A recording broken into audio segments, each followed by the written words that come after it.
Şəhərimizdə 3 yerdə yeraltı keçid var. Onlardan biri Şah İsmail Xətai prospekti ilə Nizami küçəsinin kəsişdiyi yerdədir. Bir neçə il bundan qabaq bura bərbad halda idi. Sonralar təmir olundu. Hazırda bu keçid hətta ticarət obyekti kimi də istifadə edilir. Digər bir yeraltı keçid Xətai prospekti ilə Fərhad Əliyev küçəsinin kəsişdiyi yerdədir. Burada vəziyyət heç də ürək açan deyil. 20 ilə yaxındır burada yaşayıram. Bəlkə bir 10 dənə yol hadisəsi baş verib burada.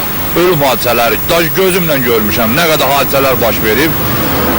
İndi universitetin tələbələridir.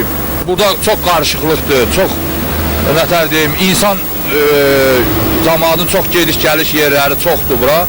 Ona görə də həqiqətən də keçid lazımdır. Amma keçid pis haldadır deyin, gedib gələ bilmirlər. Ona görə də yol hadisələri baş verir. Bizim bu perixod neçə ildir tikilibdir.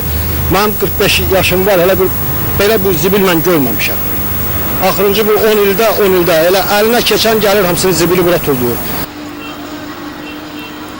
Üçüncü keçid isə 28 May küçəsində Azərbaycan Texnologiya Universitetinin yanındadır. Bu digər keçidlərdən fərqlənir. Adı yeraltı keçid olmağına baxmayaraq, ancaq yerüstü hissəsi istifadə olunur. Keçidin bir tərəfi bağlı, digər tərəflərində isə dükan, bilet kassası və çarçı yerləşir.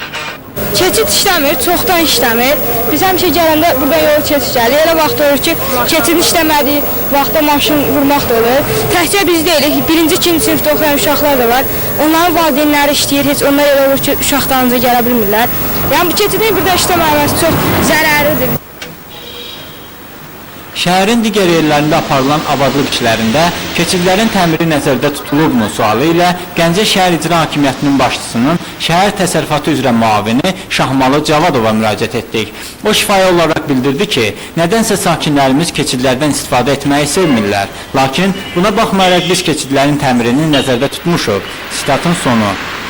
Yəqin ki, keçidlərin belə vəziyyətdə olması keçid dövrünün çətinlikləri ilə əlaqədardır. Vüsal Məmmədov, Mir Yunis Seyidzadə, Xəbər Plus.